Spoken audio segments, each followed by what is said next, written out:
12 ربیع الاول ہمارے پیارے نبی صلی اللہ علیہ وآلہ وسلم اس دنیا میں تشریف لائے تھے۔ یہ ربیع الاول کا مہینہ ہے، یعنی اسی مہینے کی 12 تاریخ کو ہمارے پیارے نبی صلی اللہ علیہ وآلہ وسلم پیدا ہوئے تھے۔ تو سنیں اللہ سبحانہ و تعالیٰ آپ صلی اللہ علیہ وآلہ وسلم کے بارے میں قرآن میں کیا ارشاد فرماتے ہیں۔ نبیوں کے سردار تاجدار مدینہ ہمارے پیارے نبی صلی اللہ علیہ وآلہ وسلم کا حسن و جمال ایسا تھا کہ قرآن میں پروردگار نے یہ اعلان کر دیا اور قسم اٹھا لی، وَالضُّحَىٰ وَاللَّيْلِ اِذَا سَجَىٰ،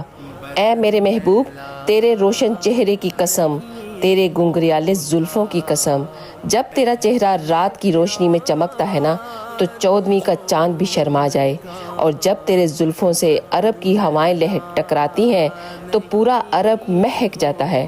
کبھی جب حضور مکہ میں چلتے ہیں تو رب کہتا ہے، میں اس شہر کی قسم کھاتا ہوں